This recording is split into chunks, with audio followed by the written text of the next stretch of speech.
بسم اللہ الرحمن الرحیم. السلام علیکم ورحمۃ اللہ وبرکاتہ. کیا حال ہے آپ لوگوں کے؟ الحمدللہ 6 اپریل ہے اور ہمارے اس گروپ کا چھٹا دن ہے.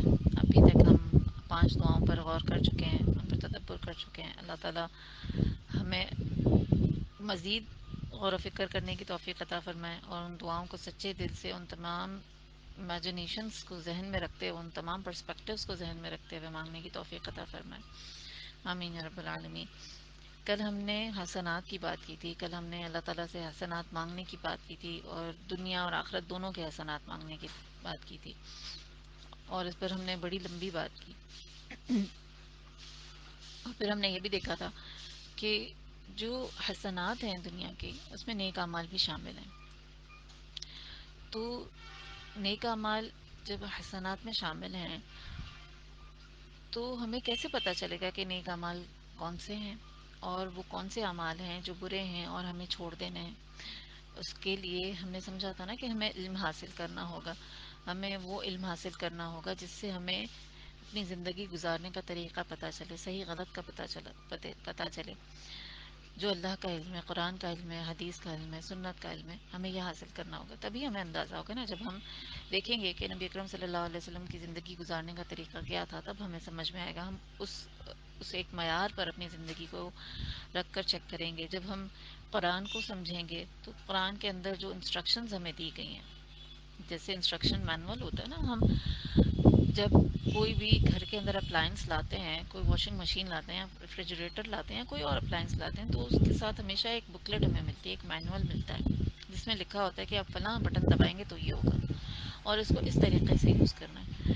تو اللہ تعالیٰ نے یہ قرآن جو ہمیں دیا ہے, یہ ہمارا انسٹرکشن مینول ہے کہ یہ جو ہماری جو یہ 5-6 فٹ کا جو جسم ہے اور اس کے اندر جو اتنی ساری مشینری لگی ہوئی ہے, اس کو کس طرح سے استعمال کرنا ہے. اور مشینری میں کیا کیا آتی ہے؟ سب سے پہلے تو ہمارے جو حواس ہیں وہ آتے ہیں نا, ہماری آنکھیں ہیں, ہمارے کان ہیں, ہماری زبان ہے. اس کو کس طرح سے استعمال کرنا ہے. ہماری سوچیں ہیں, ان کی کیا ڈائریکشن ہونی چاہیے, ان کو کیا غذا دینی چاہیے. تو جب ہمارے پاس وہ نالج ہوگی, انسٹرکشن مینول تو ہے. اور مجھے یاد پڑتا ہے کہ پہلے جب کیلکولیٹرز کے ساتھ آتے تھے یہ مینولس, تو چائنیز میں لکھے ہوا کرتے تھے زیادہ تر, اور وہ سمجھ میں ہی نہیں آ رہی ہوتی تھی کہ یہ لکھا کیا ہے. تو میرے خیال سے معاملہ یہی ہے ہمارا کہ قرآن ہمارے پاس ہے اور وہ ایسی زبان ہے جو کہ ہمیں نہیں آتی, اور ہم پھر سمجھنے کی بھی کوشش نہیں کر رہے ہوتے. سے میں اپنی بات کر رہی ہوں کہ وہ کیلکولیٹر آتا تھا تو میں کیا کرتی تھی کہ وہ بس خود ہی اس کے بٹن دباتی رہتی تھی, یا کوئی اور ڈیوائس آتا تھا تو خود ہی اس کے بٹن دباتی رہتی تھی, مطلب اپنے ایکسپیریمنٹیشنس کے ذریعے جو ہے نا اس کو چلانے کی کوشش کرتی تھی. تو شاید ہمارے ساتھ بھی یہی معاملہ ہے, ہم جو مینول ہے اس کو نہیں سمجھ رہے, بس ہم ایکسپیریمنٹیشنز اپنے اوپر کر رہے ہیں اور اسی طرح ہم زندگی گزار رہے ہیں, اور اس میں پھر ہم اپنے ساتھ بڑے بڑے نقصان کر جاتے ہیں. تو ہم علم کی بات کر رہے ہیں کہ ہمیں جب حسنات چاہیے, اپنے نیک اعمال ہم چاہتے ہیں, جو ہم اعمال کر رہے ہیں ان کو نیک بنائیں, ان کی حسنات حاصل کریں دنیا کے لیے بھی اور آخرت کے لیے بھی, تو ہمیں علم حاصل کرنا ہوگا. اور اس میں ہم نے یہ بھی دیکھا تھا کہ اگر ہمیں اللہ تعالیٰ نے بولنے کی صلاحیت دی ہے, الحمدللہ اللہ نے ہمیں دی ہے قوت گویائی عطا کی ہے, اللہ تعالیٰ نے ہمیں بیان کی صلاحیت عطا کی. سے اللہ تعالیٰ نے سورہ رحمان میں فرمایا نا, علمہ البیان, کہ انسان کو اللہ تعالیٰ نے بیان کی صلاحیت دی. تو پھر زبان کو کس طرح استعمال کرنا ہے, اس کے ڈوز اینڈ ڈونٹس کیا ہیں, اس کو آج ہم ان شاء اللہ تعالیٰ دیکھیں گے. اور اس کے حوالے سے سب سے پہلے ہم حدیث پہ غور کرتے ہیں. آج ہم ان شاء اللہ تعالیٰ 3 دعائیں کریں گے, اور ان 3 دعاؤں سے ریلیٹڈ ہم کچھ احادیث بھی دیکھیں گے, غور کریں گے. سب سے پہلی حدیث ہے عن ابی درداء رضی اللہ تعالیٰ عنہ قال قال رسول اللہ صلی اللہ علیہ وسلم, کہ ابو درداء رضی اللہ تعالیٰ عنہ سے روایت ہے کہ رسول اکرم صلی اللہ علیہ وسلم نے فرمایا. اور آگے بڑھنے سے پہلے پھر میں یہاں رک کر ذہن میں بات آئی ہے کہ جو آج ہم دعائیں پڑھیں گے اس کے لیے کہ اللہ تعالیٰ نے بہت اچھے موقع پر یہ دعائیں ہمیں سکھائی ہیں اور ہم سیکھ رہے ہیں. جو رمضان کا مہینہ ہے وہ صبر کا مہینہ ہے، مغفرت کا مہینہ ہے. اور ہم جانتے ہیں کہ روزوں کے بارے میں ایک حدیث آتی ہے، حدیث قدسی ہے. حدیث قدسی جس کا ہم نے پہلے بھی ذکر کیا تھا کہ اللہ تعالیٰ کے الفاظ ہوتے ہیں. حدیث قدسی وہ حدیث ہے جس میں جو الفاظ ہوتے ہیں وہ اللہ تعالیٰ کے ہوتے ہیں، اور وہ الفاظ قرآن میں نہیں ہوتے. کہ کلام اللہ تعالیٰ کا ہوتا ہے اور وہ نبی اکرم صلی اللہ علیہ وسلم ہمیں بتا رہے ہوتے ہیں. تو وہ کیا حدیث ہے؟ الصوم لی انا اجزی بہ، کہ روزہ میرے لیے ہے اور میں ہی اس کا اجر دوں گا. تو اللہ تعالیٰ نے ایکسکلوسیولی یہ کہا ہے کہ روزہ تو میرے لیے ہے، اور اس کا کیا اجر ہے یہ بھی صرف اور صرف اللہ کو معلوم ہے. تو روزے میں کیا ہے؟ روزے میں صبر ہے، اور صبر کا اجر جو ہے وہ بے حساب ملے گا انشاء اللہ تعالیٰ. اور ہم دیکھتے ہیں کہ روزے میں دکھاوا بڑا ہی مشکل ہے. کس کو کتنی بھوک لگی ہے، کتنی پیاس لگ رہی ہے، یہ تو کسی اور کو پتہ ہی نہیں چل سکتا. اب اگر کوئی جا کر چھپ کے پانی پی لیتا ہے تو کیا پتہ چلے گا کسی کو؟ تو انسان جب روزہ رکھ رہا ہوتا ہے تو صرف اور صرف وہ اللہ کے خوف میں، اللہ کی محبت میں اور اللہ کو راضی کرنے کی وجہ سے رکھ رہا ہوتا ہے. وہ اتنی مشقت اٹھاتا ہے کہ اللہ اس سے راضی ہو جائے. تو ہمیں ایک بات ساتھ ساتھ یہ ذہن میں رکھنی ہے کہ چاہے اب ہمیں کتنی بھی بھوک لگے، چاہے ہمیں کتنی بھی پیاس لگے، ہم زبان سے شکایت نہیں کریں گے. زبان سے ہم یہی کہیں گے الحمدللہ کہ اللہ نے توفیق دی.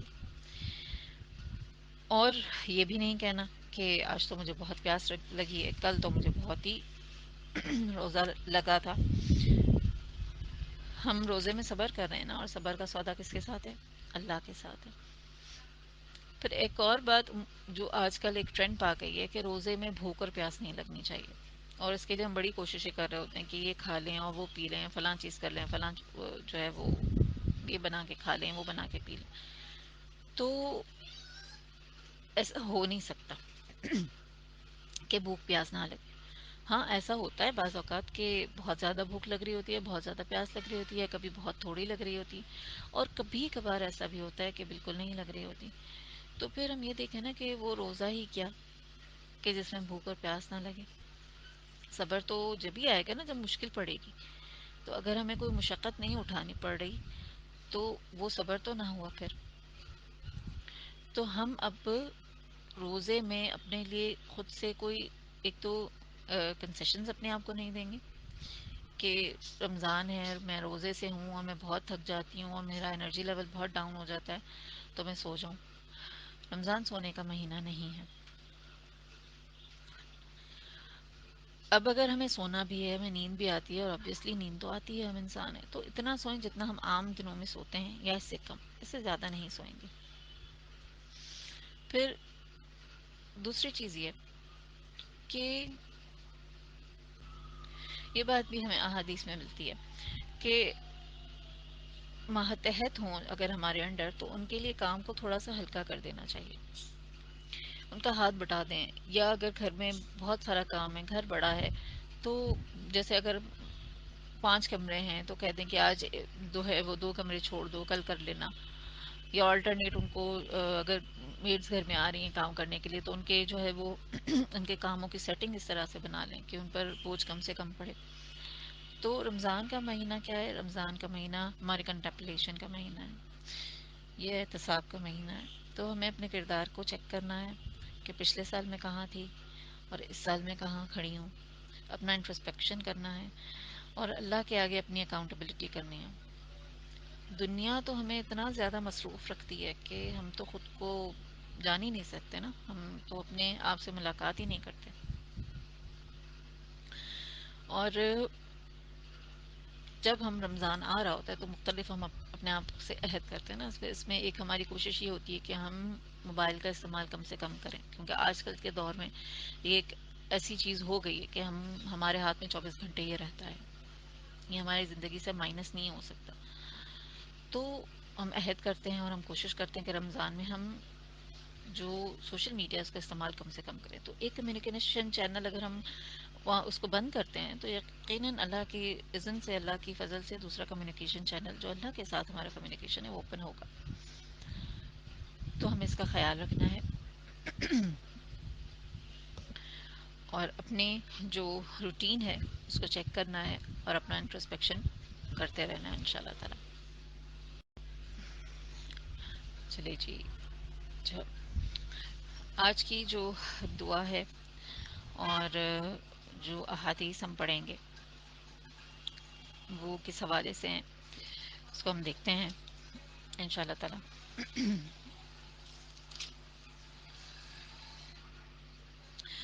اچھا جی.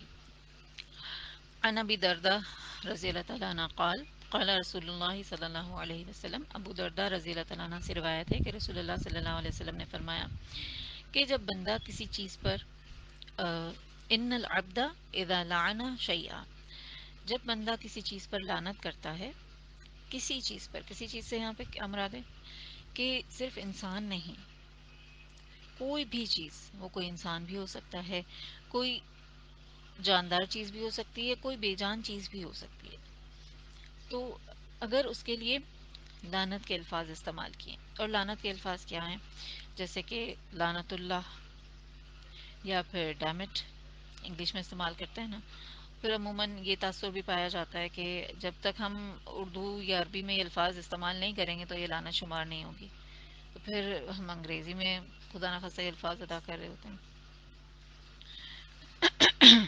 یا پھر جہنم میں جاؤ، بدبخت یا کم بخت، اس طرح کے الفاظ بھی پہلے سننے میں آیا کرتے تھے. یا پھر کسی کو کہہ دیا گو ٹو ہیل یا واٹ دا ہیل، یہ الفاظ بھی لعنت میں ہی شمار ہوتے ہیں. ہم اگر ہم کہہ رہے ہیں گو ٹو ہیل یا واٹ دا ہیل، تو ہم دیکھیں نا کہ جہنم کوئی پسندیدہ جگہ تو نہیں ہے نا، اور جہنم سے تو ہمیں پناہ مانگنے کے لیے کہا گیا. تو جو ہم الفاظ کہہ رہے ہیں وہ تمام الفاظ جس کا مفہوم ایسا ہو سوری کہ اس میں اللہ کی رحمت سے دوری کروائی جا رہی ہو یا کسی کا برا انجام بیان کیا جا رہا ہو، تو وہ لعنت میں شمار ہوگا. اچھا جی. تو پھر کیا ہوتا ہے، صعیدت اللعنت الی السماء، تو یہ لعنت آسمان کی طرف چڑھتی ہے. فتغلق ابواب السماء دونہا، لیکن اس کے لیے آسمان کے دروازے بند کر دیے جاتے ہیں. تو یہ لعنت کیا کرتی ہے، آسمان کی طرف چڑھتی ہے، اور پھر آسمان کے جو دروازے ہیں اس کے لیے بند کر دیے جاتے ہیں. پھر کیا ہوتا ہے، ثم تہبط الی الارض، تو پھر وہ زمین کی طرف آتی ہے. فتغلق ابوابها دونہا، تو اس کے زمین کے دروازے بھی اس کے لیے بند کر دیے جاتے ہیں. پھر کیا ہوتا ہے، ثم تاخذ یمینا و شمالا، تو پھر وہ دائیں طرف جاتی ہے اور بائیں طرف جاتی ہے، یعنی دائیں اور بائیں سمت اختیار کرتی ہے. فَإِذَا لَمْ تَجِدْ مَسَاغًا، پھر جب کوئی گنجائش نہیں پاتی، یعنی کہ یہ الفاظ پہلے آسمان پر گئے، پھر آسمان کے دروازے بند پائے تو زمین پر آئے، پھر زمین کے دروازے بند پائے تو پھر یہ گھومتے رہے، کیونکہ یہ الفاظ چکر لگاتے ہیں. ٹھیک ہے. اور چکر لگانے کے بعد پھر کیا ہوتا ہے، پھر یہ ہوتا ہے کہ فَإِذَا لَمْ تَجِدْ مَسَاغًا، پھر جب کوئی گنجائش نہیں پاتی، رجعت إِلَى الَّذِي لُعِنَ، تو پھر اس کی طرف لوٹتی ہے جس پر لعنت کی گئی ہوتی ہے. یعنی کہ پہلے ہر جگہ گھوم لیا، کہیں جگہ نہ ملی، تو پھر کس کی طرف لوٹی، جس پر لعنت کی گئی تھی. اور جو لعنت کے الفاظ ہوتے ہیں بعض اوقات لوگ عادتاً بھی کہتے رہتے ہیں، ان کی جو ایک جو ہے وہ روٹین ایسی بن گئی ہوئی ہوتی ہے، ان کی صحبت کی وجہ سے یا مستقل کسی سے سننے کی وجہ سے وہ اس اسٹائل کو ہی اپنا لیتے ہیں کہ عادتاً یا محاورتاً وہ یہ الفاظ کہتے رہتے ہیں. تو اب مثال کے طور پہ وائی نے ایکس کو لعنت دی، تو اب اگر واقعی ایکس نے وائی پر ظلم کیا تھا، اس کو تنگ کیا تھا، اس کا دل دکھایا تھا، تو کیا ہوگا، اور اگر وہ واقعی لعنت کا مستحق تھا تو جب وہ لعنت لوٹے گی نا تو وہ اس پہ پڑ جائے گی. ٹھیک. تو اور اگر وہ مستحق نہیں تھا، اگر بلا وجہ اس کو کسی نے کہہ دیا تھا کہ ٹو ہیل ود یو، یا تم پہ یہ لعنت، یا تم جہنم میں جاؤ یا تم مرو، یا پھر یہ کہہ دیا کہ اللہ تم کو سمجھے، تو پھر کیا ہوگا؟ فَإِنْ كَانَ أَهْلًا لِذَلِكَ، بس اگر وہ چیز اس لعنت کی مستحق ہوتی ہے تو اسی پر پڑ جاتی ہے. وَإِلَّا رَجَعَتْ إِلَىٰ قَائِلِهَا، ورنہ وہ لعنت کرنے والے کی طرف لوٹ جاتی ہے. یعنی کہ کیا ہوگا؟ اگر وہ انسان اس لعنت کا مستحق تھا تو وہ اس پہ پڑ جائے گی، لیکن اگر وہ اس کا مستحق نہیں تھا تو کیا ہوگا؟ جس نے وہ الفاظ ادا کیے ہوں گے وہ لعنت اسی پر جا کر پڑ جائے گی. یعنی کہ اگر اس نے کہا تھا کہ تمہارا بیڑا غرق ہو، اور وہ اس کا مستحق نہیں تھا. بیڑا غرق ہونے کا کیا مطلب ہے؟ کہ تمہارا کوئی کام درست نہ ہو، یا تم جہنم میں جاؤ، یہ کہہ دیا خدا نخواستہ، اور وہ جہنم میں جانے کا مستحق نہیں تھا. تو اب کیا ہوگا؟ اب وہ بات ان الفاظ کے کہنے والے پر اپلائی ہو جائے گی. تو ہمیں بڑی احتیاط کرنی چاہیے، بہت زیادہ احتیاط کرنی چاہیے. پھر دوسرے الفاظ، دوسری حدیث کیا ہے؟ دوسری حدیث ہے عن جابر بن عبد اللہ رضی اللہ تعالیٰ عنہ یقول، جابر بن عبد اللہ رضی اللہ تعالیٰ عنہ سے روایت ہے، سمعت رسول اللہ صلی اللہ علیہ وسلم یقول، میں نے رسول اللہ صلی اللہ علیہ وسلم کو کہتے ہوئے سنا، انما انا بشر، بے شک میں بشر ہوں. نبی اکرم صلی اللہ علیہ وسلم انسان تھے، اور انسان ہونے کے ناطے اگر ہم دیکھیں تو کبھی کبھار انسان کا غصہ آ جاتا ہے نا، اور انسان کبھی سخت بات بھی کہہ جاتا ہے. تو آپ صلی اللہ علیہ وسلم نے کبھی کسی کو زیادتی کے طور پر کچھ برا بلا نہیں کہا. اگر کسی نے کوئی قصور کیا تو آپ نے کچھ کہا، اور پھر اگر آپ صلی اللہ علیہ وسلم کے منہ سے کوئی بد دعا نکلی ہے تو وہ کیسے قبول نہیں ہوگی؟ تو آپ صلی اللہ علیہ وسلم نے یہ چاہا، کیا چاہا اس کو ہم دیکھتے ہیں کہ انما انا بشر وانش ترقت علی ربی عز وجل، یقیناً میں انسان ہوں اور میں نے اپنے رب عزت و جلال والے سے یہ معاملہ کیا ہے. کیا معاملہ کیا ہے؟ ایو عبد من المسلمین سببته او شتمته ان یکونوا ذلک له زکاة و اجرا، کہ مسلمانوں میں سے میں نے کسی کو گالی دی ہو یا برا بلا کہا ہو تو اسے اس کے لیے باقی اور اجر بنا دے. یہ نبی اکرم صلی اللہ علیہ وسلم کہہ رہے ہیں. اور نبی اکرم صلی اللہ علیہ وسلم تو رحمت للعالمین تھے. ہم تو ایکسپیکٹ ہی نہیں کرتے کہ انہوں نے کبھی ایسے کیا ہو، تو یقیناً انہوں نے نہیں کیا. جان بوجھ کر کبھی کسی کو نہیں کہا، زیادتی کبھی کسی پر نہیں کی. تو پھر نبی اکرم صلی اللہ علیہ وسلم نے پھر بھی احتیاطاً کیا کیا کہ اللہ سے دعا کی کہ اگر میں نے، انہوں نے یہ چاہا کہ اگر میں نے کبھی کسی کے لیے میرے منہ سے کوئی ایسے الفاظ نکل گئے ہوں، محاورتاً عربوں کے ہاں یہ ایک محاورہ ہوا کرتا تھا کہ تمہارے ہاتھ ٹوٹ جائیں، جب وہ بہت زیادہ کسی سے اریٹیٹ ہوا کرتے تھے تو یہ کہہ دیا کرتے تھے. تو عام انسان کا کہنا اور پھر نبی اکرم صلی اللہ علیہ وسلم کا کہنا، کتنا زمین آسمان کا فرق ہے. تو نبی اکرم صلی اللہ علیہ وسلم نے یہ چاہا، اور اللہ تعالیٰ سے آپ نے یہ بات منوائی، اور آپ صلی اللہ علیہ وسلم ہی بات منوا سکتے تھے جو آپ صلی اللہ علیہ وسلم کا مقام ہے، کہ اگر میں نے کسی کے لیے نامناسب الفاظ نکالے، میرے منہ سے نکل گئے، تو اسے بد دعا کے طور پر قبول نہ کریں اللہ تعالیٰ، بلکہ اس کے حق میں قبول کریں. جیسے اگر کسی کے لیے میں نے یہ کہا کہ تیرے ہاتھ ٹوٹیں، تو یا اللہ اس کے ہاتھ اور مضبوط بنا دیں. اگر کسی کے لیے یہ کہہ دیا کہ ستیہ ناس ہو، بیڑا غرق ہو، تو اللہ نہ کرے کہ ایسے الفاظ نکلیں ہمارے منہ سے. تو بیڑا غرق ہونے کا جیسے کیا مطلب ہے کہ وہ انسان برباد ہو جائے، یا وہ اس کا کوئی کام نہ بنے. اور عموماً یہ الفاظ محاورتاً لوگ بعض بول جاتے ہیں، تو آپ صلی اللہ علیہ وسلم نے اس کو بھی منع فرمایا ہے. اور آپ صلی اللہ علیہ وسلم نے یہ بات طے کی کہ اگر میں نے کسی کو کچھ کہا ہے، کسی کو گالی دی ہے، کسی کو برا بھلا کہا ہے، تو یا اللہ اس کو تو اس کے لیے اجر بنا دے. گالی کا لفظ تو آپ صلی اللہ علیہ وسلم کی زبان مبارک سے کبھی نکلا ہی نہیں. ہاں، انسان ہونے کے ناطے اگر ہم نبی کرم صلی اللہ علیہ وسلم کی زندگی دیکھیں تو 63 سالہ زندگی میں آپ پہ اتنا زیادہ پریشر تھا، جو اتنا زیادہ پریشر کہ جو کبھی کسی انسان پر نہ آیا ہوگا. اور اگر کبھی اتنا جو پبلک انٹریکشن تھا نبی اکرم صلی اللہ علیہ وسلم کا، اور طرح طرح کے مزاج کے لوگ آپ صلی اللہ علیہ وسلم سے آیا کرتے تھے، دنیا کے مختلف حصوں سے آیا کرتے تھے، اور کئی طرح کے لوگ ہوتے تھے، مختلف مزاجوں کے، مختلف انداز کے، مختلف لہجوں کے، مختلف عادتوں کے، اور ان لوگوں سے آپ صلی اللہ علیہ وسلم کو ڈیل کرنا ہوتا تھا۔ ہر طرح کے اکھڑ، جٹ، جاہل، بدو ہوا کرتے تھے۔ ایک دفعہ نبی اکرم صلی اللہ علیہ وسلم مال تقسیم کر رہے تھے، تو ایک بدو نے آ کر آپ کے اوپر سے چادر کھینچی، اور اتنی زور سے کھینچی کہ آپ کی گردن پر نشان پڑ گیا، گردن چھل گئی۔ اور ہم ذرا سا اس کو اپنے اوپر رکھ کر دیکھیں، اگر ہم اس سچویشن میں ہوں اور ہمارے ساتھ کوئی اس طرح کرے تو ہم کیا کریں؟ ہمارا تو غصے سے برا حال ہو جائے، ہم تو شاید خدا نخواستہ ہاتھ بھی اٹھا دیں۔ اور نبی اکرم صلی اللہ علیہ وسلم نے کیا کیا؟ آپ صلی اللہ علیہ وسلم مسکرا دیے۔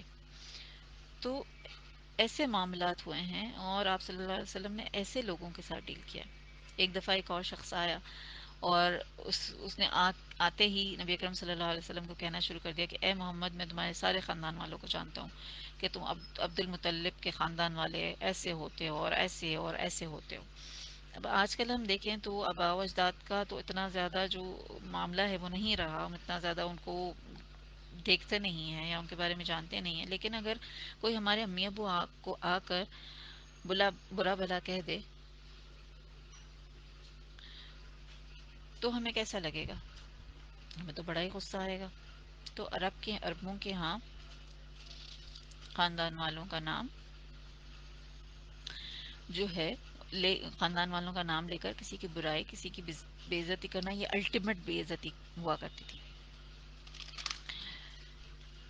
اور پھر بعض دفعہ ایسا ہوتا ہے، بعض سچویشنز ایسی آتی ہیں کہ انسان اریٹیٹ ہو جاتا ہے، اور کئی بار تو انسان اپنوں سے زیادہ اریٹیٹ ہوتا ہے۔ باہر تو پھر بھی ہم اپنے آپ کو کنٹرول کر لیتے ہیں، اپنوں کے ساتھ خود کو کنٹرول کرنا بڑا ہی مشکل ہوتا ہے، اس لیے کہ جس سے ہمیں بہت زیادہ پیار ہوتا ہے، محبت ہوتی ہے، اس کے ساتھ توقعات بھی تو وابستہ ہوتی ہیں نا ہماری، اور جب وہ کام پورا نہیں کرتا جو ہم چاہ رہے ہوتے ہیں تو پھر اریٹیشن ہوتی ہے۔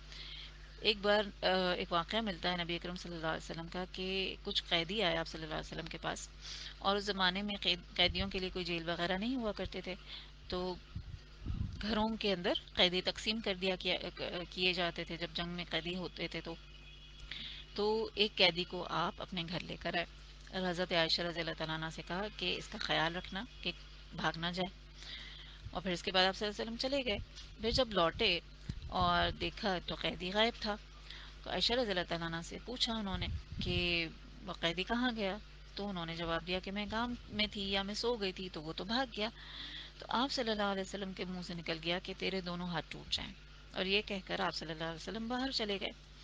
اب واپس آئے تو دیکھا کہ عائشہ رضی اللہ تعالیٰ عنہ اپنے دونوں ہاتھوں کو دیکھ رہی تھیں۔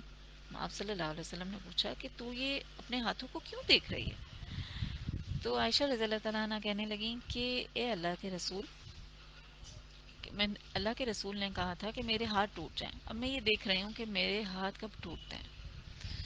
ہمارے تو سوچ کر رونگٹے کھڑے ہوتے کہ یہ کیسی بات ہے۔ تو اس سچویشن پر آپ صلی اللہ علیہ وسلم نے یہ دعا کی تھی، اور پھر آپ صلی اللہ علیہ وسلم نے طے کر لیا تھا کہ میں نے کسی کو بھی اگر برا بلا کہہ دیا ہے تو یا اللہ تو اس کے حق میں اسے دعا بنا دے۔ پھر انسان برے الفاظ کب کہتا ہے، غیبت کب کرتا ہے، تانا کب دیتا ہے، یا برا بھلا کب کہتا ہے، کسی کو برے القاب سے کب نوازتا ہے؟ جب وہ غصے میں ہوتا ہے، وہ جذبات کے انفلوئنس میں ہوتا ہے، ناراضگیاں ہوتی ہیں۔ تو اول تو ہمیں یہ دعا کرنی ہے کہ یا اللہ دلوں کو جوڑ دے، اللہم الف بین قلوبنا۔ اور پھر نہ صرف جو ہمارے گھر کے اندر لوگ ہیں، ہمارے گھر کے اندر جو لوگ ہیں ان کے دلوں کو آپس میں جوڑ دے، ہمارے جو رشتہ دار ہیں ان کے دلوں کو آپس میں جوڑ دے، پھر ہمارا ملک پاکستان ہے، اس میں جو ہم لوگ رہ رہے ہیں مسلمان، ان کے دلوں کو جوڑ دیں، ان میں محبت پیدا کر دیں، اور ہم جو جتنے بھی مسلمان ملک ہیں ہم سب ایک دوسرے سے محبت کرنے لگ جائیں، ہمارے درمیان اتفاق پیدا ہو جائے، اور ہم بھی ایک یونائٹڈ نیشنز بن جائیں، مسلم یونائٹڈ نیشنز، اور خاص طور پر پاکستان کے لیے اتفاق اور محبت، بلکہ جہاں جہاں مسلمان رہ رہے ہیں وہاں ان سب کے لیے دعا کریں، اور پھر یہ بھی دعا کریں کہ یا اللہ مجھے غصہ نہ آئے۔ اس کے بعد ایک اور حدیث ہم دیکھتے ہیں، جی، عن انس ان نبی رسول صلی اللہ علیہ وسلم قال، انس رضی اللہ تعالیٰ عنہ سے روایت ہے کہ نبی اکرم صلی اللہ علیہ وسلم نے فرمایا، لا تباغضوا، ایک دوسرے سے بغض نہ رکھو، ولا تحاسدوا، نہ باہم حسد کرو، ولا تدابروا، ایک دوسرے کو پیٹھ نہ دکھاؤ، ولا تقاطعوا، نہ آپس میں تعلق منقطع کرو، وکونوا عباد اللہ اخوانا، اور اے اللہ کے بندو بھائی بھائی بن جاؤ، ولا يحل لمسلم ان يهجر اخاه فوق ثلاثہ، کسی مسلمان کے لیے یہ جائز نہیں ہے کہ وہ اپنے کسی مسلمان بھائی سے 3 دن سے زیادہ بول چال چھوڑے رکھے۔ اب ہم دیکھتے ہیں کہ یہاں جو الفاظ آ رہے ہیں نا، تباغدو، تحاسدو، تدابرو، تقاتو، یہ ہم دیکھتے ہیں نا، یہ ایک طرح سے سیم ساؤنڈ والے الفاظ ہیں نا، سب میں الف آ رہا ہے۔ تو جب اس طرح کے الفاظ آ رہے ہو نا، تو اس کا مطلب ہوتا ہے باہم کوئی چیز ہو رہی ہے، یعنی کہ ایک دو سائڈ پہ لوگ کھڑے ہیں، ادھر بھی کوئی کھڑا ہے ادھر بھی کوئی کھڑا ہے، اس کا کانسیپٹ آ رہا ہوتا ہے۔ اور پھر یہ کلیئر ہمیں بتا دیا گیا کہ اگر تمہارا کسی مسلمان بھائی سے جھگڑا ہو گیا، اول تو کرنا نہیں ہے، حسد نہیں کرنا، غصہ نہیں کرنا، جھگڑا نہیں کرنا، اور اگر ہو گیا تو پھر 3 دن سے زیادہ ناراضگی نہیں رکھنی ہے نا، کہ میکسیمم 3 دن۔ ہاں، انسان ہونے کے ناطے کبھی ہمارا دل دکھ جاتا ہے، اور پھر یہ بھی ذہن میں آتا ہے کہ اب تو میں اس سے بات نہیں کروں گی، تو پھر اپنے لیے ہم لمیٹیشن طے کر لیں، یہ بتا دیں اپنے آپ کو کہ ایک دن گزرا، اس کو سوچا، پروسیس کیا، دوسرا دن گزرا، اس کو سوچا، اس کو سمجھا، پروسیس کیا، اور تیسرا دن آ گیا تو اب بس، اب میرے پاس گنجائش نہیں ہے، اب تو مجھے بات لازمی کرنی ہے۔ ریڈیو سائلنس نہیں رہ سکتا، ہمیں نہیں رکھنا۔ اور پھر جو ہم اپنی زندگی کا جائزہ لیں تو نیکیاں کرنا کتنا مشکل کام ہے، اور پھر اس سے زیادہ مشکل کام ہے نیکیوں کو سنبھالنا۔ تو ہم جو اتنی مشکل سے نیکیاں کر رہے ہیں اور پھر اتنی مشقت کر رہے ہیں ان کو سنبھالنے کے لیے، تو ہم ذرا سا جذبات کے جو ہے وہ اس غلبے میں آ کر اپنی ان نیکیوں کو کیوں ضائع کریں؟ اور ہم اپنے رب کو راضی کرنے کے لیے اتنی نیکیاں کر رہے ہیں، محنت کر رہے ہیں، تو ایک اور نیکی کر لیں ساتھ ہی ساتھ، کہ ہم اپنا ایگو پی جائیں، اپنی انا کا تھوڑا سا جھکا دیں، اور کوئی بات نہیں، کچھ نہیں ہوتا اگر انا کو ہم جھکا دیں گے، ہم تھوڑا سا خود جھک جائیں گے، اور 3 دن سے زیادہ ناراضگی کا تو سوال ہی پیدا نہیں ہوتا۔ تو پھر ہم دیکھتے ہیں خاندانوں میں، ہمیں پتہ ہے کہ کتنی ناراضگیاں ہوتی ہیں، ایسی ناراضگیاں ہوتی ہیں کہ زندگی بھر ایک دوسرے کی شکل نہیں دیکھتے، بھائی بھائی ایک دوسرے سے بات نہیں کرتے، سلام بھی نہیں کرتے ایک دوسرے کو، ایسے جھگڑے پڑ جاتے ہیں۔ تو اصل نحوست جھگڑوں کی ہوتی ہے، اور ہمیں اس سے بچنا ہے، اللہ تعالیٰ سے اس سے بچنے کی دعا کرنی ہے۔ پھر اس کے بعد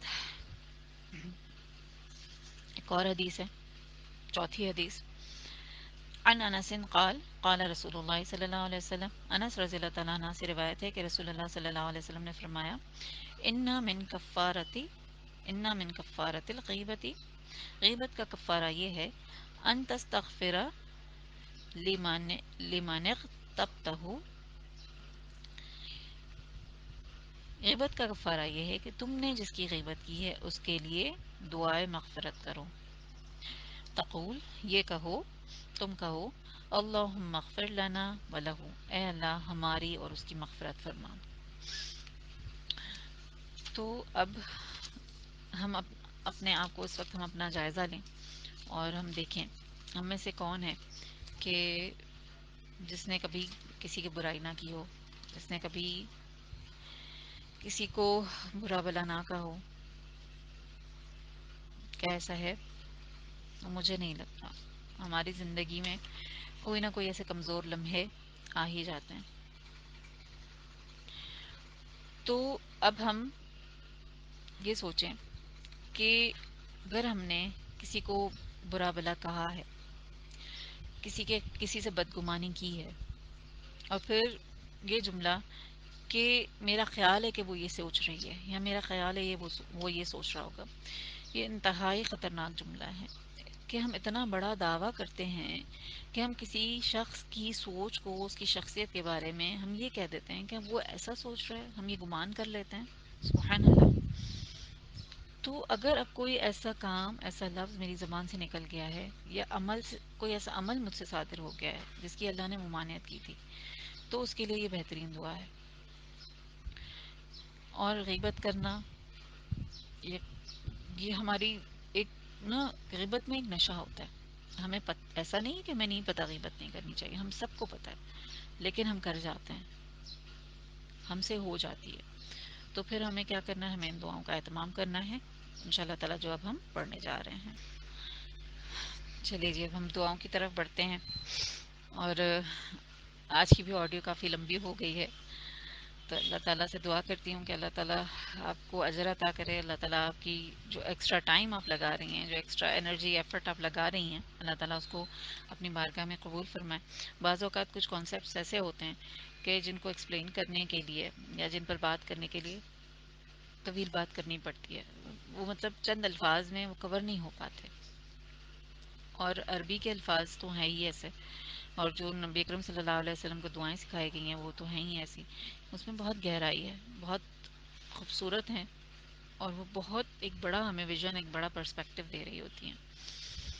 تو ہم دعا کی طرف بڑھتے ہیں. پہلی دعا ہے، اب اگر کسی کو ہم نے برے الفاظ میں یاد کر کے غیبت کر دی تو اب ہم کیا کریں. اور اس وقت اب یاد کریں آپ کہ جس کی غیبت کی ہے. اور کئی بار تو ہم غیبت کر کے بھول بھی جاتے ہیں، ہمیں یاد ہی نہیں رہتا کہ ہم نے کسی کی غیبت کی تھی، یا ہمیں پتہ ہی نہیں چل رہا ہوتا کہ ہم غیبت کر رہے ہیں. ہم تو اسے بس ایک عام بات کہتے ہیں کہ میں تو بس بات ہی کر رہی ہوں. تو اب ایسا ہو کیا ہے، اور غیبت کیا ہے، غیبت کا ڈیفینیشن کیا ہے، اس کو بھی ہم دیکھ لیتے ہیں یہیں پر. غیبت یہ ہے کہ اگر ہم نے اپنے کسی مسلمان بھائی سے مراد مسلمان بھائی بھی ہے اور مسلمان بہن بھی ہے، ٹھیک ہے، اگر ہم اس کی غیر موجودگی میں اس طرح سے اس کا ذکر کریں، اس انداز سے اس کا ذکر کریں کہ وہ جب وہ خود سنے، اگر اس کی موجودگی میں کیا جائے یا وہ خود سنے تو اسے وہ برا لگے، اس کو اس سے تکلیف پہنچے، یہ غیبت ہے. تو جب نبی اکرم صلی اللہ علیہ وسلم نے بتایا تھا نا کہ، تو پھر صحابہ نے پوچھا کہ اے اللہ کے رسول، اگر وہ بات جو اس کے بارے میں کی جا رہی ہے وہ اس کے اندر موجود ہو تو پھر؟ تو نبی صلی اللہ علیہ وسلم نے کیا جواب دیا تھا کہ اگر تو وہ چیز اس کے اندر موجود ہے تبھی تو وہ غیبت ہے، کہ اگر وہ برائی اس کے اندر موجود ہے تبھی تو وہ غیبت ہے. اگر وہ اس کے اندر موجود نہیں ہے تو وہ تو پھر بہتان ہو جائے گا. تو کتنی بڑی بات ہے کہ ہم بعض اوقات جیسے ہم اندازے لگا لیتے ہیں، کہ ہم کہہ دیتے ہیں میرا خیال ہے، تو ہم پھر میرے خیال کے چکر میں ہم بعض اوقات لوگوں پر بہتان بھی لگا رہے ہوتے ہیں، ہمیں نہیں پتہ چلتا. اور پھر اس کا جواب ہم نے اللہ تعالیٰ کو دینا ہے کہ میرا بندہ، اللہ تعالیٰ جب اگر ہم سے سوال ہو گیا کہ یہ بندہ جس کے بارے میں، میرے بندے کے بارے میں تم نے اس طرح سے بات کی تھی، اس میں تو یہ چیز موجود نہیں ہے، تو تم نے کیسے یہ بات کر لی؟ اگر وہاں پر ہمارا احتساب ہو گیا، اللہ تعالیٰ نے ہم سے حساب لے لیا، تو پھر ہم کہاں جائیں گے؟ تو ان سب چیزوں کو اپنے ذہن میں لے کر آئیں، اور پھر ہم ان دعاؤں پر غور کرتے ہیں. پہلی دعا کیا ہے؟ اللہم انی اتخذ عندک عہدا، اے اللہ میں تجھ سے عہد لیتا ہوں، لن تخلفنی ہی، تو مجھ سے ہرگز اس کے خلاف نہ کرے گا. فإنما انا بشر، اس میں شبہ نہیں کہ میں بشر ہوں، بے شک میں بشر ہوں، میں انسان ہوں. فأیما مؤمن آذیتہ، تو جس کسی مومن کو میں نے تکلیف دی ہو، او شتمتہ، یا اس کو برا بھلا کہا ہو، او جلدتہ، یا اس کو کوڑے لگانے کا حکم دیا ہو. تو کوڑے لگانے کا حکم میں اور آپ تو نہیں دے سکتے، یہ کام تو گورنمنٹ کر سکتی ہے. اور نبی اکرم صلی اللہ علیہ وسلم ہیڈ آف دا اسٹیٹ تھے، اور کبھی ایسا نہیں ہوا کہ آپ صلی اللہ علیہ وسلم نے بلا وجہ کسی کو کوڑے لگوائے ہوں، یا آپ نے کسی کو بلا وجہ اذیت دی ہو. آپ صلی اللہ علیہ وسلم نے کبھی نہ کسی کو اذیت دی، نہ کسی کو گالی دی، نہ کسی کو کوڑے لگوائے. ہاں، انسان ہونے کے ناطے کبھی کبھار ایسے الفاظ نکل گئے، جیسے پیچھے ہم نے حدیث میں بھی دیکھا. تو اب کیا کریں؟ آگے بڑھتے ہیں. پھر اب اگر ہم یہاں پر اس سچویشن کو ہم اپنے اوپر رکھ کر دیکھیں، تو ہم یہاں پر اپنے ماتحتوں کو اس میں لا سکتے ہیں کہ ماتحتوں کے ساتھ کیا معاملہ ہوتا ہے. کہ خدا نخواستہ اگر ہم نے کبھی ظلم کر لیا، یا ہمارا سب سے زیادہ کس سے پڑتا ہے، جو ہمارے نوکر چاکر ہیں، اگر ہمارے گھر میں ہیں، میڈز ہیں، کوئی نوکر ہیں، یا کوئی ہم اپنے لیے ہاؤس ہیلپ لے رہے ہیں، تو پھر کیا ہوتا ہے، ان پہ خدا نخواستہ کبھی ظلم ہو جاتا ہے، کوئی زیادتی ہو جاتی ہے ان کو برا بلا کہہ دیتے ہیں، یا پھر بعض لوگ تو اس حد تک گزر جاتے ہیں کہ ان پر چوری کے الزام لگا دیتے ہیں اور پھر مار پیٹ بھی کرتے ہیں ان کے ساتھ، جو قصور ان سے ہوا ہی نہیں اس کا بہتان لگاتے ہیں یا قصور سے زیادہ سختی سے ڈانٹ دیتے ہیں. اور یہ معاملہ ہمارے ملک میں بہت زیادہ ہے. ترقی یافتہ ملکوں میں تو وہاں نوکر چاکر تو رکھے ہی نہیں جاتے، وہاں پہ تو خود لوگ کام کرتے ہیں. لیکن اور اگر کبھی اپنے لیے ہیلپ لیتے بھی ہیں تو وہ بھی بڑی عزت دی جاتی ہے ان کے پروفیشن کو، ان کو خود کو. لیکن ہمارے یہاں بالکل کایا جو ہے وہ پلٹ ہے. ہمارے یہاں کا مائنڈ سیٹ نوکروں کے حوالے سے بہت زیادہ خراب ہے. عزت کا تو بالکل تصور ہی نہیں ہے کہ ان کی بھی کوئی عزت ہوتی ہے، ان سے بھی عزت سے بات کرنی چاہیے، ان کی بھی عزت نفس ہے. اس کو ہمیں ذہن میں رکھنا ہے کہ چاہے کوئی بھی انسان ہو، چاہے وہ کم پیسے والا ہو یا زیادہ پیسے والا ہو، یا وہ کسی کم اسٹیٹس پر ہو یا زیادہ اسٹیٹس پر ہو، چاہے اس نے میلے کچیلے تھرڈ کلاس کپڑے پہنے ہوئے یا کسی انسان نے کوئی اعلیٰ مہنگے سے مہنگا برانڈڈ سوٹ بھی پہنا ہوا، جو بھی اسٹیٹس ہو، وداؤٹ اس کو ذہن میں رکھتے ہوئے، بغیر اس اسٹیٹس کے، اللہ تعالیٰ کی نظر میں تمام انسان برابر ہیں. جو کچرا چننے والا ہے، جو گٹر صاف کرنے والا ہے، جو ہمارے یہاں جمع دار آتا ہے کچرا اٹھانے کے لیے، جو ہمارے گھر میں میڈ آتی ہے صفائی کرنے کے لیے، سب کو اللہ تعالیٰ نے پیدا کیا ہے. اللہ تعالیٰ کے آگے سب برابر ہیں، اللہ تعالیٰ کے آگے سب مکرم ہیں، اللہ نے سب کو عزت دی ہے، اللہ تعالیٰ نے سب کو اشرف المخلوقات بنایا ہے. جو سڑک پر جو بندہ کچرا چن رہا ہے نا وہ بھی اشرف المخلوقات ہے، جو گٹر صاف کر رہا ہے وہ بھی اشرف المخلوقات ہے، وہ بھی انسان ہے، وہ بھی حضرت آدم علیہ السلام کی اولاد ہے. اور جو ملک کا وزیر اعظم ہے یا ملک کا جو حکمران ہے وہ بھی اشرف المخلوقات ہے، اس کی بھی عزت کرنی. تو یہ ایک اور المیہ ہے ہمارے یہاں کہ ایک تو ہم اپنے سے نچلے طبقے کے لوگوں کی عزت نہیں کر رہے ہوتے، پھر جو ہمارے یہ لوگ ہیں، جو ہمارے حکمران ہیں، جو اس کیٹیگری میں لوگ آتے ہیں یا جن کے انڈر ہم کام کر رہے ہوتے ہیں، ہم ان کی بھی عزت نہیں کر رہے ہوتے. تو یہ مائنڈ سیٹ ہے نا، دیکھیں انسان کا جو مائنڈ سیٹ ہوتا ہے، تھنکنگ پیٹرنز ہوتے ہیں، عادتیں ہوتی ہیں، وہ سب جگہ اس کے ساتھ چلتی ہیں. ہم ماتحتوں کی اگر برائی کی بات کریں تو جو ہم سے سپیریئر ہوتے ہیں، جن کے انڈر ہم ہوتے ہیں، جن کے ہم ماتحت ہوتے ہیں، ہم کیا کریں؟ ان کے سامنے تو جی حضوری ہوتی ہے، بڑی ان کی جو ہے خوش آمدید ہو رہی ہوتی ہے، لیکن ان کی بھی تو برائی ہو جاتی ہے نا پیٹھ پیچھے. تو اس کو ذہن میں رکھنا ہے کہ یہ نہیں کرنا. تو اب یہاں پر ہم کیا کریں، اس وقت ہم ماتحتوں کو دیکھ رہے ہیں، جیسے ہم نے کوڑے لگانے کا ذکر کیا اس کے حوالے سے، کہ انسان ہونے کے ناطے اگر ہم سے کبھی کوئی قصور ہو گیا، کبھی کوئی غلطی ہو گئی، ہم نے ان کو ہم ان کو ریپرمانڈ ان کو کر سکتے ہیں. اگر ان سے کوئی قصور ہوا تو ہم ان کی جو ہے سیلف رسپیکٹ کا لحاظ کرتے ہوئے، رکھتے ہوئے ہم ان کی غلطی کی نشاندہی کر سکتے ہیں. پھر دوسری چیز کیا، جو ہمارے ماتحت کے لحاظ سے ہمارے انڈر میں جو لوگ آتے ہیں وہ کون ہیں؟ ہمارے بچے. بغیر والدین ہیں، بچوں کے ساتھ زیادتی کرتے ہیں، بہت زیادہ ڈانٹتے ہیں، حد سے زیادہ سختی سے پیش آتے ہیں، یا خدا نخواستہ مار پیٹ کر رہے ہیں جو وہ بچے ڈیزرو نہیں کرتے. اس سچویشن کو بھی یہاں ہم اپنے ذہن میں لا سکتے ہیں. تو اب یہ اصلاح کہاں ہو رہی ہے اس سچویشن کے اندر؟ اللہ تعالیٰ کہاں اصلاح کروا رہے ہیں؟ بیک ڈیٹڈ اصلاح کروا رہے ہیں، پاسٹ میں اصلاح کروا رہے ہیں. تو ہمیں یہ ذہن میں رکھنا ہے کہ اگر کوئی ماں کسی ماں یہ سمجھتی ہے کوئی کہ میں نے اپنے بچے کو بلا وجہ مارا، اس کو بلا وجہ ڈانٹ دیا، اتنا مجھے نہیں کرنا چاہیے تھا، میں نے حد سے زیادہ اسے برا بھلا کہہ دیا، جتنی اس کی جو غلطی تھی وہ اتنی نہیں تھی، اور ہو سکتا ہے اس ڈانٹنے کی وجہ سے بچے کی سائیکی پر اثر پڑا ہو، بچے کے ذہن سازی غلط ہو گئی ہو، یا پھر اگر ماں باپ دیندار ہیں اور دیندار ہوتے ہوئے مار رہے ہیں تو وہ خدا نخواستہ دین سے پھر چڑھ گیا ہو، کیونکہ پھر وہ چیزیں 2+2 بچے کر رہے ہوتے ہیں نا. ایسا نہیں کہ بچے نہیں سمجھ رہے ہوتے، بچے سمجھ رہے ہوتے ہیں. وہ دیکھتے ہیں کہ ہماری ماں، ہمارے باپ لوگوں کے سامنے تو اتنے اچھے بنتے ہیں، اتنے اچھے اخلاق سے پیش آتے ہیں، نمازیں بھی پڑھ رہے ہیں، اتنے دیندار ہیں، لیکن میرے ساتھ تو ان کا سلوک یہ ہے. اللہ تعالیٰ نے جسے فطرت میں پہچان تو رکھی ہے نا صحیح غلط کی، تو پھر وہ دین سے چڑھنے لگتے ہیں. تو پھر اب جو بھی غلطی ہو گئی مجھ سے، جو بھی زیادتی ہو گئی، جو بھی ظلم ہو گیا، اگر میں نے بچوں کو مارا تھا، ظلم کیا تھا، تو اب ہم اس طرح سے کمپلیسنٹ ہو کے نہ بیٹھ جائیں کہ مجھے حساب نہیں دینا اللہ تعالیٰ کو. اگر میں نے بچے کو تھپڑ مارا ہے تو اللہ تعالیٰ مجھ سے پوچھے گا نہیں، سوال نہیں کرے گا. ایک تھپڑ اگر میں نے ایکسٹرا مارا ہے تو وہ کیوں مارا، یہ اللہ تعالیٰ کو مجھے جواب دینا ہے، یا اتنی سختی سے کیوں مارا جتنا وہ ڈیزرو نہیں کرتا تھا، اتنے سختی سے الفاظ کیوں نہیں گئے جس کی ضرورت نہیں ہوئی تھی. تو اگر ایسا ہو چکا ہے تو یا اللہ، تو اس کو ڈیمیج کنٹرول، اس ڈیمیج کو تو کنٹرول کر لے. ڈیمیج کنٹرول ہوتا ہے نا، اللہ تعالیٰ تو اسے ٹھیک کر دے. اللہ تعالیٰ اس، اگر کوئی برا اثر ہوا ہے تو اس کی اصلاح کر دے. اگر ذہن سازی غلط ہو گئی ہے تو اچھی ذہن سازی کر دے. اللہ تو الجبار ہے، وہ ہر ٹوٹی پھوٹی چیز کو، ہر بگڑی چیز کو درست کر سکتا ہے اپنی قوت کے ساتھ. تو اللہ کی اس صفت کو اپنے ذہن میں لے کر آئیں. تب ہم کیا دعا کریں گے پھر آگے،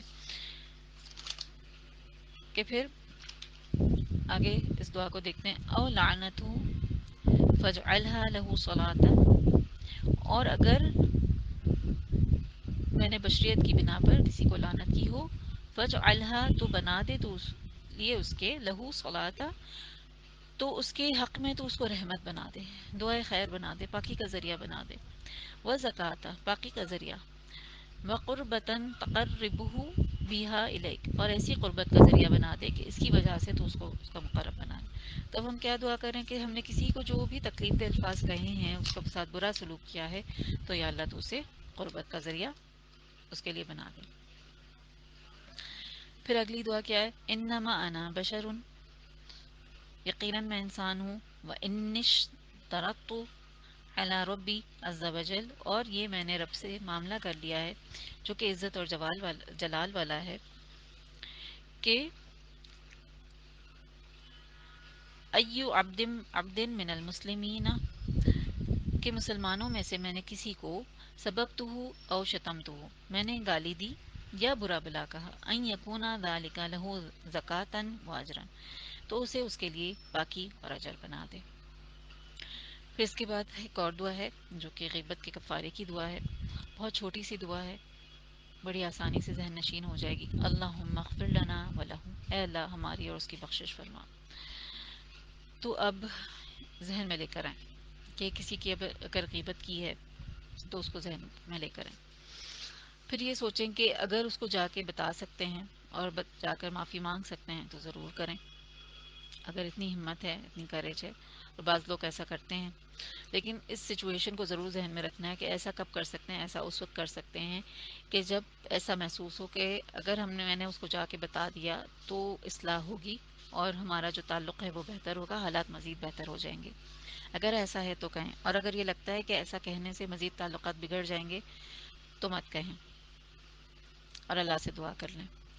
اور یہاں ہم دیکھ رہے ہیں کہ اللہم اغفر لنا ہے کہ اللہ ہماری مغفرت فرما. تو یہاں پہ لنا کیوں آیا ہے؟ لنا اس لیے آیا ہے کہ جمع کا صیغہ ہے نا، جو وہ کس لیے آیا؟ کیونکہ غیبت اکیلے تو نہیں ہو سکتی. منیمم 1+1، دو لوگ تو چاہیے، کم سے کم دو لوگ تو ہوتے ہی ہیں. تو اب اس کو امیجن کریں کہ اگر کسی کی غیبت کی ہے، اگر اولاد ہے اور اولاد کو بلا وجہ مارا پیٹا ہے، سخت الفاظ استعمال کیے ہیں جو کہ وہ بالکل ڈیزرو نہیں کرتے تھے، کسی کی غیبت کر دی ہے. اور بچوں کی بات کریں تو بچے اتنے چھوٹے چھوٹے ذہن کے تھے اور ان کے ذہن کچے ہوتے ہیں، تو ہو سکتا ہے جو ہم نے کہا اس کا نیگیٹو اثر پڑ گیا. تو یا اللہ تو مجھے معاف کر دے اور تو اصلاح کر دے، تو ہر چیز پر قادر ہے. اور پھر ہم اپنے جونیئرس کو بھی تصور میں لے کر آئیں. اگر کوئی ہمارے ماتحت ہیں، اگر آفس میں کولیگز ہیں جن کی ہم نے غیبت کی یا کسی کو برا بلا کہا، جو بھی کیا پوری زندگی میں، اگر کبھی برے الفاظ کہیں تو وہ سارے کے سارے رائٹلی یا رانگلی بہتان لگایا، وہ سارے الفاظ اس کے اندر آ گئے. پھر ہم یہ بھی دیکھیں، اسکول کے انوائرمنٹ کو کنسیڈر کریں. اگر ہم میں سے کوئی ٹیچرز ہیں تو اسٹاف روم کو ذہن میں لے کر آئیں. اسٹاف روم میں بیٹھ کر کتنی بچوں کی غیبتیں ہو رہی ہوتی ہیں، بچوں کو ان کی پڑھائیوں کے حوالے سے ڈسکس کیا جا رہا ہوتا ہے.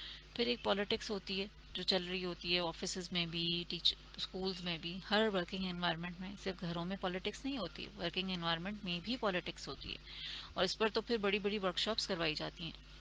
تو اگر ہم میں سے کوئی ٹیچر ہیں یا ہم دیکھ رہے ہیں کہ ہمارے ارد گرد ہمیں ایسا جو ہے ماحول سننے میں یا دیکھنے میں آتا ہے، تو اس کو بھی ذہن میں لے کر آئیں. اور پھر جب ہم جو میرے دل کو یہ بات بہت جو ہے وہ چھوتی ہے، اور میں بہت زیادہ اس کے بارے میں کنسرن محسوس کرتی ہوں کہ جب اسکولز میں پیرنٹ ٹیچرز میٹنگ ہوتی ہیں اور اس میں جو بچوں کی غلطیوں کی نشاندہی کی جا رہی ہوتی ہے، کیا اس میں سے ساری غلطیاں حق ہوتی ہیں، یہ ہمیں دیکھنا ہوگا. کیا پتہ اس میں سے کتنے زیادہ باتیں حق نہ ہوتی ہوں، سچائی نہ ہوتی ہوں، پھر وہ بہتان ہوتے ہیں، وہ ہمارے جھوٹے دعوے ہوتے ہوں جو ہم بچوں کے لیے بنا لیتے ہیں اپنے ذہن میں اپنے خیال سے، کہ یہ میرا خیال ہے کہ اس کو دلچسپی نہیں ہے پڑھنے میں، میرا خیال ہے کہ یہ جان بوجھ کے نہیں پڑھتا، میرا خیال ہے کہ یہ مجھے تنگ بہت کرتا ہے، مجھے تنگ کرنے کے لیے یہ نہیں پڑھتا، مجھے تنگ کرنے کے لیے ہی، مجھے غصہ دلانے کے لیے ہی یہ ایسی حرکتیں کرتا ہے، یہ چاہتا ہے کہ مجھے غصہ آ جائے، یہ چاہتا ہے مجھے تنگ کرے. بچوں کے لیے ایسے الفاظ کہہ رہے ہوتے ہیں نا، یہ جان بوجھ کے نہیں پڑھتا، یہ تو ہے ہی نکما، اس کو تو شوق ہی نہیں ہے، اور نہ جانے کیا کیا. تو ان بیچاروں کی عزت نفس مجروح ہو رہی ہوتی ہے، پھر ان پہ بہتان لگ رہے ہوتے ہیں، اس کو ذہن میں لے کر آئیں. اگر ہم ٹیچر ہیں اور خدا نخواستہ ہم ایسا کر رہے ہیں تو اللہ تعالیٰ ہمیں معاف کرے، اور اگر ہمارے بچوں کے ساتھ ایسا ہو رہا ہے تو اس کو بھی ذہن میں لے کر آئیں کہ کہیں ہم اس میں شامل تو نہیں ہو رہے، اس کا حصہ تو نہیں بن رہے. تو پھر ہم اللہ تعالیٰ سے کیا دعا کریں گے کہ اللہ تو مجھے معاف کر دے، اور اللہ جس کو بھی میں نے برا بلا کہا ہے تو اس کا ولی ہے، تو ان الفاظ میں سے تو اس کے لیے خیر نکال دے، اس کے لیے بھلائی نکال دے، اور اس کو اپنے سے قریب کر لے، اس کو اپنا پسندیدہ بنا لے. اگر وہ مظلوم تھا تو اس کے ظلم کا تو مداوع کر دے. اور پھر جہاں جس مجلس میں اگر ہم بیٹھے ہیں اور خدا نخواستہ ہم پہ غیبت ہو گئی، جو کہ اکثر ہو ہی جاتی ہے، تو پھر وہاں سے اٹھتے ہوئے یہ دعائیں ہم مانگ لیا کریں.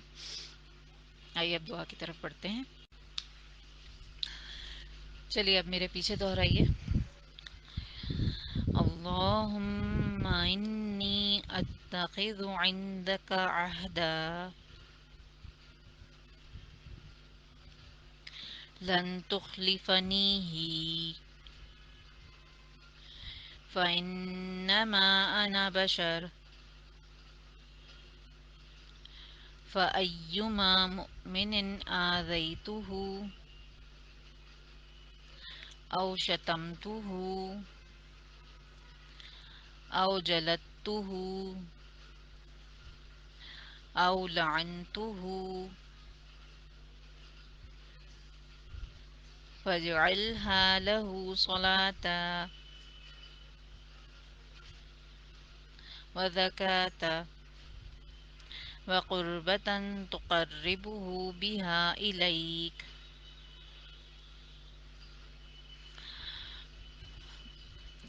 دوسری دعا ہے انما انا بشر وإن اشتركت على ربي عز وجل أي عبد أي عبد من المسلمين سببته أو شتمته أن يكون ذلك له زكاة وأجرا. تیسری دعا ہے اللہم اغفر لنا ولہ. چلیے ابھی تمام چیزوں کو جو ہم نے ڈسکس کی ان کو ذہن میں رکھیں، اور پھر جہاں جہاں جس جس کی برائی کی ہے، جو یاد ہے اس کو ذہن میں لے کر آئیں، اور جو بھول گئے ہیں وہ اللہ کے آگے رکھ دیں کہ اللہ مجھے تو یاد بھی نہیں ہے. بچوں کے ساتھ کوئی زیادتی ہو گئی، شوہر کے ساتھ کبھی زیادتی ہو گئی، گھر میں جو لوگ ہیں ہمارے ایکسٹینڈڈ فیملیز ہیں، بھائی بہن ہیں، امی ابو ہیں، ساس سسر ہیں، پڑوسی ہیں، جو ہمارے ماتحت لوگ ہیں، یا ہم کہیں جا رہے ہیں، کہیں کلینک میں گئے، وہاں تھوڑی دیر بیٹھے، وہاں کسی سے ملاقات ہو گئی، جو ساتھ میں بیٹھا تھا وہ بھی تو پڑوسی ہوا نا. کہیں سفر پہ گئے تو جو ساتھ والی سیٹ پہ بیٹھا وہ بھی تو پڑوسی ہوا نا. تو ان کو ذہن میں لے کر آئیں. اور پھر جتنے بھی ہمارے پبلک انٹریکشنز ہوتے ہیں، کہیں دکان پہ گئے، سبزی والے کے پاس گئے، پھل والے کے پاس گئے، راشن لینے گئے، یا سپر مارکیٹ میں گروسری شاپ گئے مہینے کا راشن لینے کے لیے، مہینے کا سامان خریدنے کے لیے گروسری شاپنگ پہ گئے، وہاں لوگ تھے، وہاں پہ کسی کو دیکھ لیا اور کسی کے بارے میں کوئی برا گمان آ گیا، برا خیال آ گیا. ان ساری سچویشنز کو ذہن میں لے کر آئیں. ہو سکتا ہے کوئی اور سچویشن آپ کے ذہن میں آ رہی ہو جو اس وقت میں بیان نہ کر پائی ہوں، میرے ذہن میں نہ ہو، اس کو بھی ذہن میں لے کر آئیں. اب ان ساری سچویشنز کو ذہن میں رکھتے ہوئے اللہ سے سچے دل سے دعا کریں. اللہ تعالیٰ جبار ہے. اللہ تعالیٰ ہم سب کی اصلاح کر سکتا ہے. اللہ تعالیٰ ہم سب کی اصلاح کرنے والا ہے. اللہ تعالیٰ الغفور ہے, معاف کرنے والا ہے. بس ہمیں اور اپنی طرف سے یہ بھی دعا کر لیں ساتھ ہی ساتھ کہ یا اللہ اگر میری کسی نے برائی کی ہے تو یا اللہ میں اس کو معاف کرتی ہوں. یہ موقع ہے جب ہم اپنے قصوروں کو یاد کرتے ہیں نا, تو پھر دوسروں کے قصور بہت چھوٹے لگنے لگتے ہیں. دوسروں کے قصور تو پھر نظر ہی نہیں آتے. جب ہم اپنے قصوروں کو میگنیفائی کر دیتے ہیں نا اتنا زیادہ, تو پھر دوسروں کے قصور تو نظر ہی نہیں آ رہے ہوتے. پھر ہمارے لیے اس سچویشن کے اندر دوسروں کو معاف کرنا بڑا ہی آسان ہو جاتا ہے ان شاء اللہ تعالیٰ, اللہ کے اذن سے, اللہ کے فضل سے, جو کہ ہم عام حالات میں نہیں کر پا رہے ہوتے. تو اس وقت جب ہم اپنے قصوروں کو یاد کر رہے ہیں, جو ہم نے برا بھلا کہا ہے لوگوں کو وہ یاد کر رہے ہیں, تو ساتھ ہی ساتھ یہ بھی ایک ایڈ کر لیں اس میں بات کہ اللہ اگر کسی نے مجھے برا بھلا کہا ہے تو یا اللہ میں ان کو معاف کرتی ہوں آپ کی رضا کے لیے. صرف اور صرف آپ کی رضا کے لیے میں اس معاملے کو ختم کرتی ہوں اور ان کو میں معاف کرتی ہوں. پہلے کہا, آج کہا, یہ 10 سال پہلے 20 سال پہلے کہا تھا, یا آج کہہ دیا, تو یا اللہ میں معاف کرتی ہوں. اگر فیوچر میں مجھے کسی نے کہا تو یا اللہ میں اس کو بھی معاف کرتی ہوں. کیوں؟ یہاں پر اس سچویشن کے وقت ہمارا دل اللہ تعالیٰ سے جڑا ہوا ہے نا, ہم ریڈی ہیں. تو ہم اپنے لیے ایک پہلے سے اپنے ذہن کو تیار کر لیں, اپنے دل کو تیار کر لیں کہ مجھے یہ کام فیوچر میں کرنا ہے, صرف ابھی کے لیے نہیں کرنا ہے. ایسا نہیں کہ میں ابھی دعا مانگ رہی ہوں اور آئندہ میں کبھی کسی کو معاف نہیں کروں گی, نہیں. مجھے اس اچھی نیکی کو اپنانا ہے, مجھے اس کی حسنات حاصل کرنی ہے ان شاء اللہ تعالیٰ.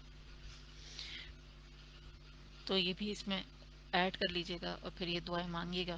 دعائیں تو بیسیکلی ہمارے اپنے لیے ہیں یہاں پر, کہ ہم نے اگر کبھی کسی کی غیبت کی ہے تو ہمیں اللہ تعالیٰ سے دعا مانگنی ہے, اور پھر ان دعاؤں کو مانگنے کے بعد دوسروں کو معاف کر, اللہ تعالیٰ کو گواہ رکھ کر دوسروں کو بھی معاف کر دیجیے ان شاء اللہ تعالیٰ. اللہ تعالیٰ آسانیاں پیدا کرنے والا ہے. اللہ تعالیٰ دعائیں آپ کی قبول فرمائے, آمین یا رب العالمین.